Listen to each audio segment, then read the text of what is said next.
Hey everyone, welcome back to Breakthrough Innovation, where we uncover what it really takes to lead change, create value, and build what's next. I'm JL Heather here with my co host Preston Chandler. Together, we lead Centered, a firm that helps organizations navigate complexity, spark creativity, and unlock the full potential of their teams through innovation coaching and strategy. Today's guest is one I'm excited about. She's a force in the world of change leadership, someone who brings both grit and insight to what transformation really requires. Kimberly Shaw is the founder of Changeify, where she helps organizations design change that sticks. With decades of experience leading transformations across sectors, from finance to energy to higher ed, Kimberly challenges the tired notion that change is just soft stuff. Her work adds rigor, structure, and impact to change efforts, turning them into real business outcomes. And she's here to explore how to build resilient organizations that are ready for whatever's next, which sounds like a pretty good idea with how fast the world is changing these days. So, Kimberly, I'm excited to dive in. Welcome to Breakthrough Innovation. Thank you for having me. I'm excited to be here. So, maybe to start off, let's dive into your mission a little bit because you've talked a little bit about how change has gotten a bad rap. And I can't say Preston and I disagree, but I'm curious, could you unpack that for us a little bit and maybe explain where you're coming from?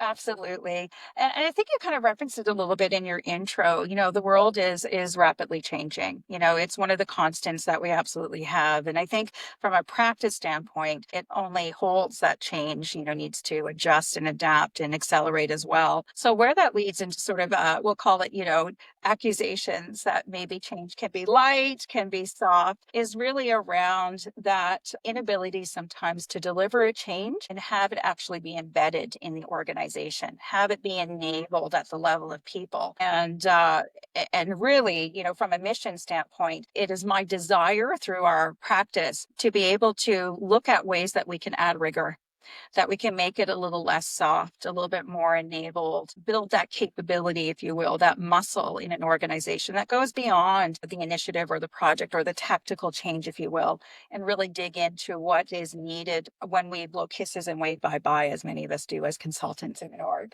No, I love that. And I think part of what I'm always curious about with change is, and part of the reason I think it's gotten a bad rap is it so often fails. Fails is a very dramatic term. Like failure in change can mean so many different things. So maybe from your perspective, like what are the different ways change will fail in an organization that may not necessarily be as obvious as people think? Yeah, and it's interesting because I'm sure we've all heard, those well-worn statistics, which are sus, right? They're highly suspect. 75% of all transformations, will fail. The end is near. All those things, which doesn't help as well, right? Adds a little bit of pressure. But you raise a really good point, and there are sort of three stages that I typically pay attention to, and that is what we do as pre-work to the change to really understand it. You made a point around, where people are. So it's really part of that initial assessment and analysis to meet people where they are. There's the organizational intention. We get that, right? There's an investment made, a decision made to undergo a change. But there are a few things that need to be considered in terms of the organizational readiness, people's ability, people's appetite, what happened, in the last change, as an example. Understanding the complexity, and that's a lot of the work that we do because it does tend to be hairy and messy, even coming into some of these changes. As you mentioned, the world is rapidly changing. So there's a lot of interconnectivity between the initiatives and the work we do. That's sort of the pre work. And then, with that understanding, really digging into what the structure of that change needs to be. So everybody understands, there's a plan, right? And we're usually tied into a project plan. There's a plan to the plan to the plan that, we're engaged in. But it really is looking more at the organization, right? The structure of what that change engagement needs to look like to support the deliverables on that plan. Again, getting into some of that rigor around if we know these things, then we are probably better to design the change in a certain way to be able to support the outcomes that we're hoping to achieve. Assuming we do those things, there's also the end of it. And I mentioned, blowing kisses and waving bye-bye, right? We all have our, go live activities, our big celebration, and that's wonderful. Those are meaningful metrics as well, right? Are we done? And where I really look at it is what happens day one forward, day 100, even if we have the opportunity. So it's not necessarily that we're always lucky enough to do that work post state, but it's that we condition organizations to understand that they have an ownership responsibility. There are stewards, shepherds, as I call them, around the change that need to be set up as part of not only that operational readiness, but again, getting back to that embedment, that capability piece, where people are in a position to understand what happens after these things have happened and how we operate and perform going forward. So those are a few sort of segments that I look at.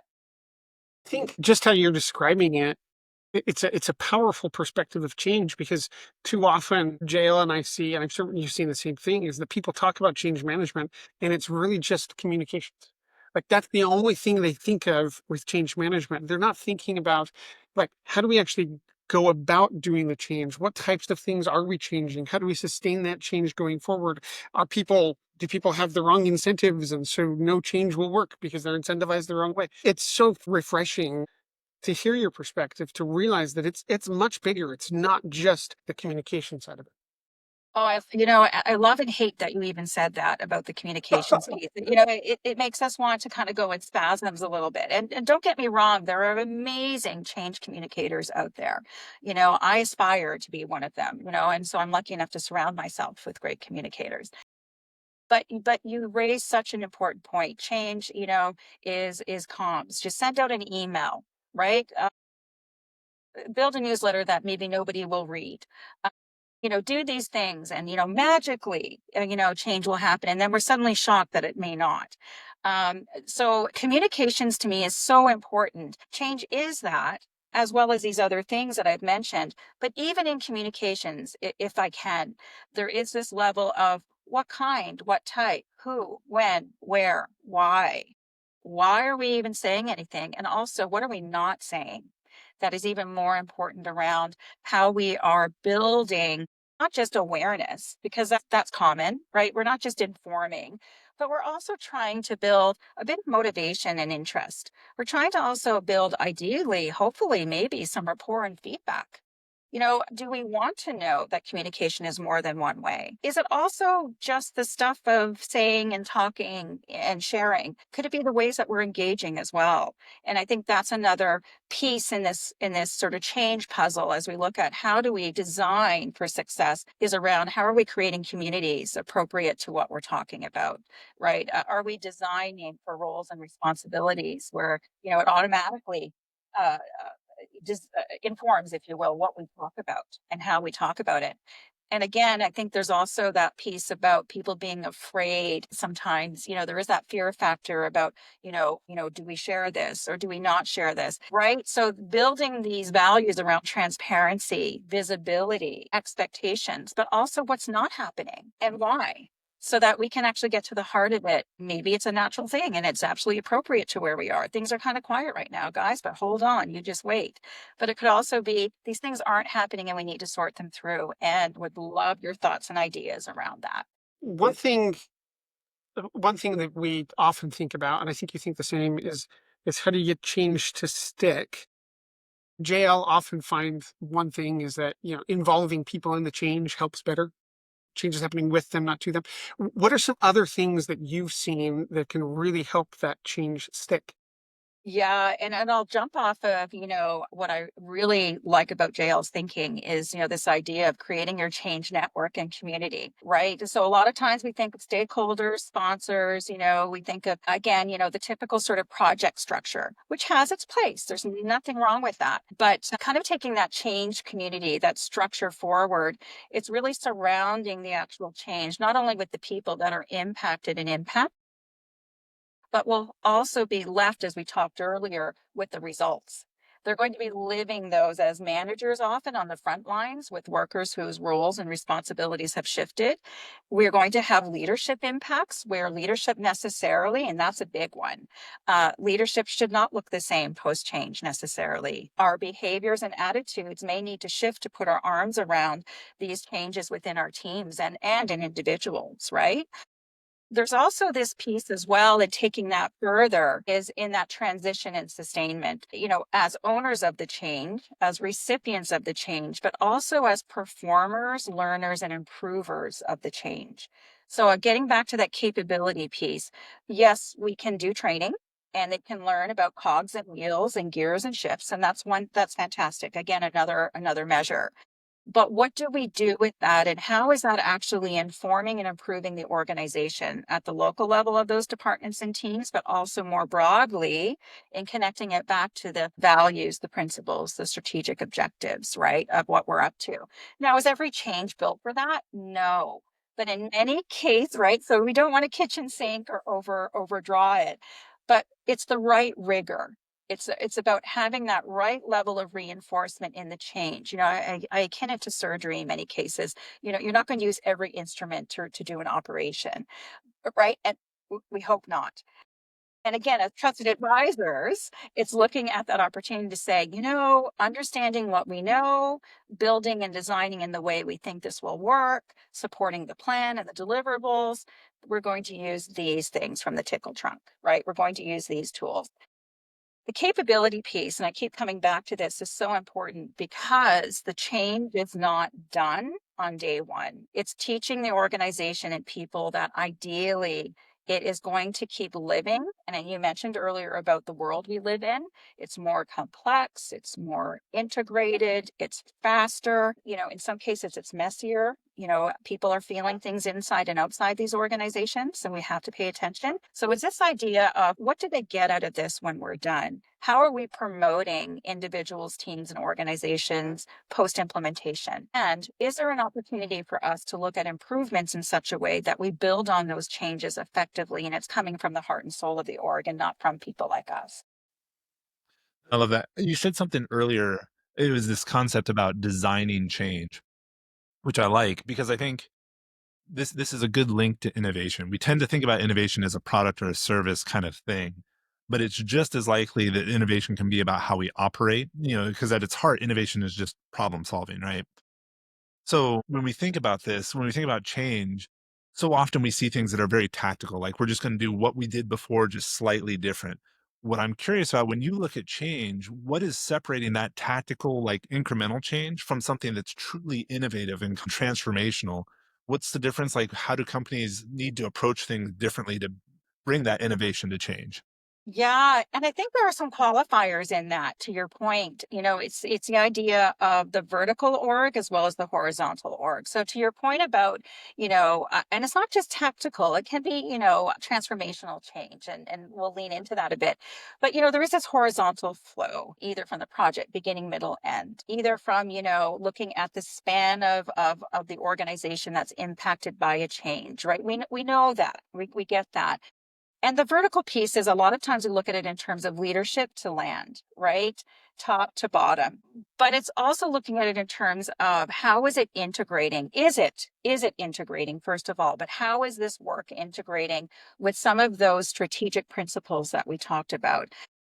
And as part of integration, it's a bit of a systems thinking view.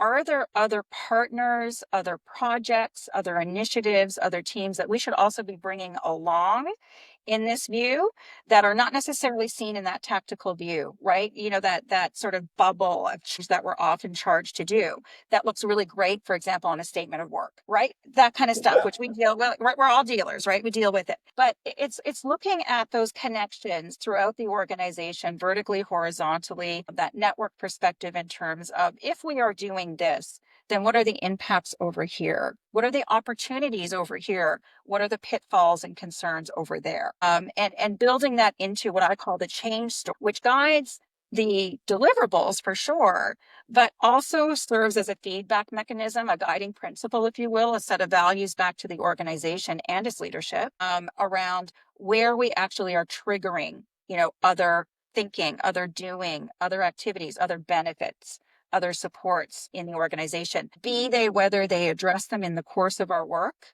that we've defined it or fast follow later, or reinvest, right, for expansion and improvement. And I think when you mention innovation, just quickly, what I love about that is it starts with ideas. Right? We're looking at change, really. So change to me is an opportunity to really come in and whether it's requested or not, sometimes it's not, it's discouraged.